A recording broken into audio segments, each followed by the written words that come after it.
Dans cette vidéo, je vais découvrir pourquoi tout le monde en parle, afin de vous aider à décider si c'est la scie sur table qu'il vous faut. Pour commencer, que trouve-t-on dans la boîte? Eh bien, Evolution n'a pas fait les choses à moitié en incluant de nombreux accessoires. Il y a un poussoir fourni, élégamment fixé à l'avant de la scie sur table. Un protège-lame est également inclus, amovible à l'aide d'un tournevis plat, ainsi qu'un couteau diviseur intégré qui empêche les petites chutes de bois d'être projetées vers vous. Et ce couteau diviseur peut être retiré en abaissant ce levier ici, puis en le tirant sans avoir besoin d'aucun outil. Elle est équipée de cette rallonge très pratique qui peut être utilisée pour soutenir vos pièces de bois plus longues pendant la coupe.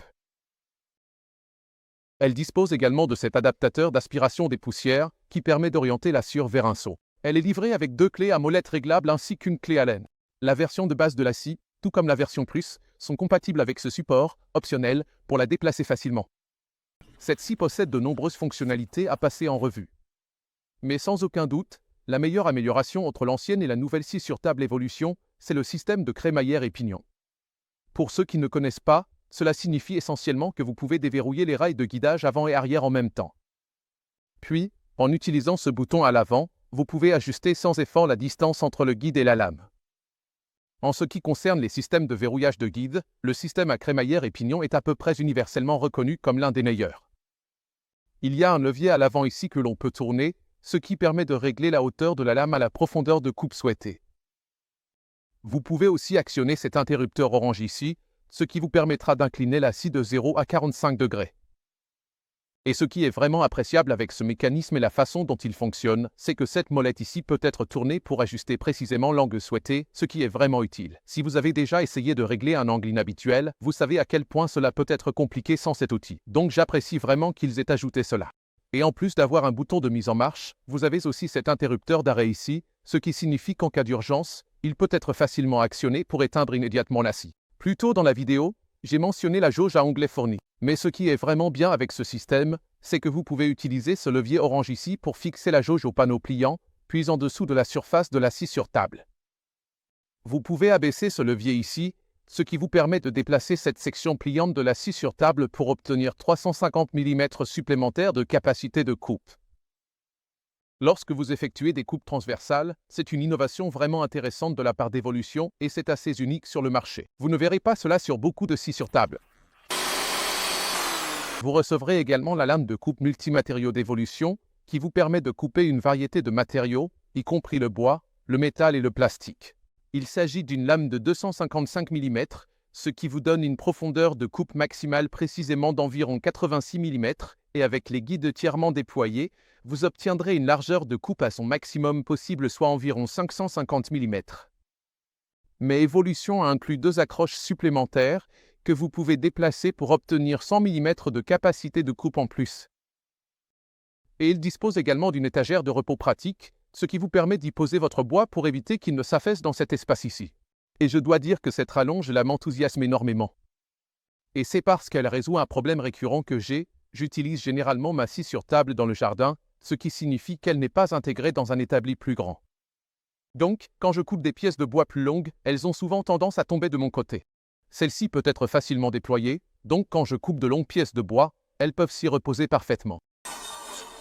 Et comme vous pouvez le voir, j'ai pu couper cette belle longueur de bois sans qu'elle ne tombe, ce que je trouve plutôt génial. Maintenant, globalement, je dirais que la précision de tous les réglages a été plutôt bonne. L'angle du guide ainsi que celui de la lame était précis. L'indicateur d'inclinaison à l'avant de la scie était également bien réglé, tout comme l'angle de la lame par rapport à l'avant du guide. Il y avait cependant 2 réglages que j'ai dû effectuer en sortant la scie de la boîte. Vous pouvez voir ici que le couteau diviseur n'est clairement pas aligné avec la lame. C'est ce qui m'empêche de faire passer ce morceau de bois sur toute la longueur de la coupe. Heureusement, il existe un moyen d'ajuster cela, il suffit d'une clé Allen à l'arrière pour accéder au boulon à l'intérieur. Ici, ils peuvent être ajustés et je suis assez sûr qu'avec ce réglage effectué, cela empêchera que cela se reproduise. J'ai également dû ajuster le petit calibrage de distance ici, il a été décalé d'environ 3 ou 4 mm.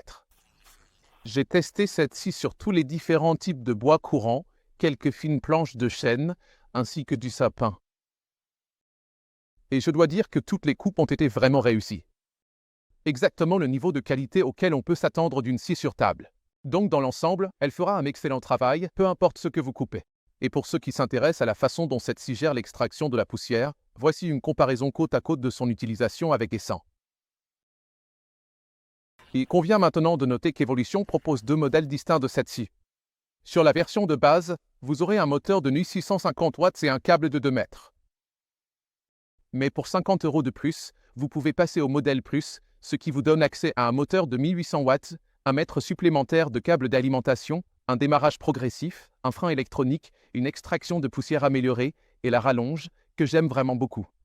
Si ces fonctionnalités vous sont utiles, cela vaut vraiment l'investissement, mais c'est une décision que vous devez peser vous-même. Comme toujours, je vais terminer cet avis en parlant des choses que j'aime particulièrement et de celles que j'aime moins à propos de cet outil en particulier.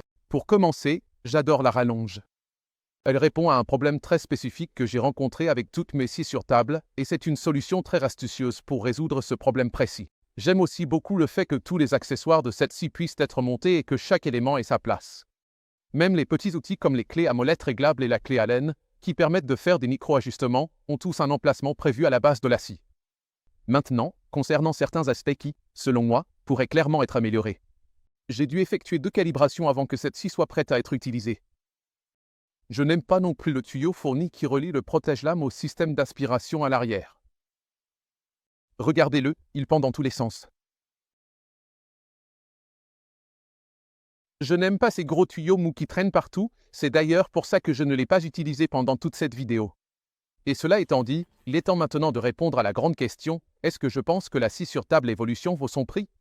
Eh bien, je dirais que, compte tenu de tous les accessoires inclus, ainsi que du prix compétitif auquel elle est proposée sur le marché. Oui, c'est une excellente scie à envisager d'acheter. À la prochaine, et bon bricolage!